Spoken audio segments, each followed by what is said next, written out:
Imagine two people walking into a store on the same day to buy the same thing. One of them has savings. The other doesn't. The person with savings buys the higher quality option once and walks away. The person without savings buys the cheaper version because it's all they can afford right now. 6 months later, that cheaper version breaks. So they buy it again. And again. And again. Years pass. And somehow, the person who had less money ends up spending more. This is one of the quietest truths about money. Being broke is expensive. Not because of laziness. Not because of bad character. But because when you don't have financial breathing room, you're forced into decisions that cost more over time.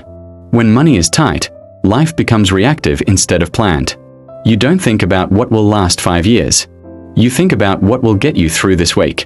You don't buy in bulk to save. You buy the smallest size because that's what you can afford today. You don't wait for better opportunities. You take what's available because waiting feels dangerous. This is the survival mindset, and while it makes sense in the moment, it creates a pattern that's incredibly hard to escape. Every financial decision made under pressure tends to favor immediacy over efficiency. Cheap shoes wear out faster. Old cars require constant repairs. Small loans carry huge interest rates. Last-minute solutions always cost more than prepared ones. Over time, these small disadvantages stack up quietly. Not dramatically. Not all at once. But steadily, like a slow leak you barely notice until the damage is done. And when most of your income goes toward maintaining life instead of improving it, saving becomes nearly impossible. Without savings, every unexpected event turns into a crisis. A medical bill isn't just an expense, it becomes debt. A repair isn't inconvenient, it's destabilizing. A missed paycheck doesn't delay plans, it cancels them.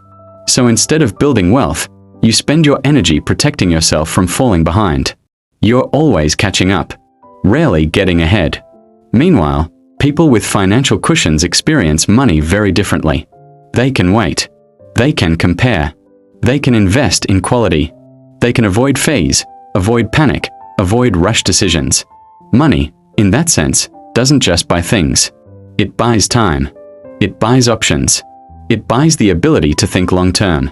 And long-term thinking is where wealth actually grows. But when you live under constant financial pressure, your brain adapts to that pressure. You begin optimizing for relief instead of progress.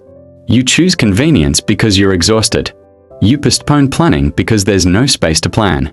You focus on solving today instead of preparing for next year. It's not that you don't care about the future. It's that the present keeps demanding all your attention. That mental load is one of the hidden costs of financial struggle. Stress narrows decision-making. Urgency replaces strategy. And over time, those rushed decisions become habits.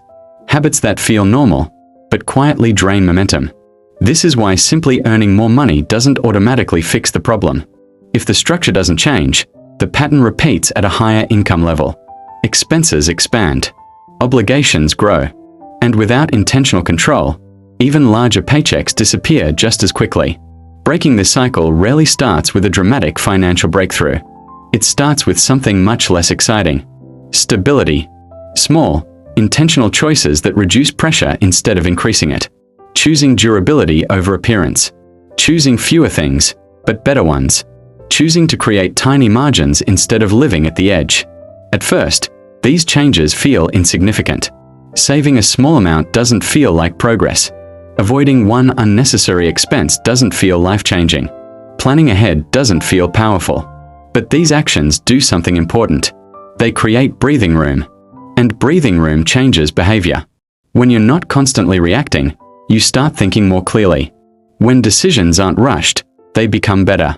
When emergencies stop derailing everything, consistency becomes possible. Consistency, more than anything else, is what builds financial strength.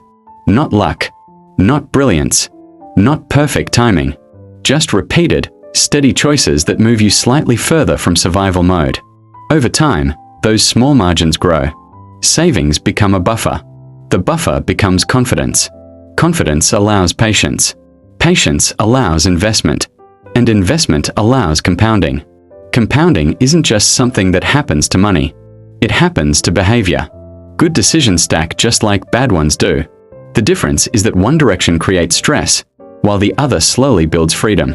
And that freedom doesn't appear overnight. It arrives quietly, in the form of fewer emergencies, less anxiety around bills, more control over time, more ability to choose rather than react. Financial freedom, despite how it's often portrayed, is rarely about luxury. It's about stability. It's about reaching a point where life stops charging you extra just for trying to keep up. Being broke is expensive because it forces short-term solutions. But once you understand that pattern, you can begin replacing those solutions with systems that protect you instead of draining you. Not all at once, not perfectly, but gradually. And that gradual shift is where real change happens. Because wealth is not built in giant leaps. It's built when the small decisions that once kept you stuck start working in your favor instead.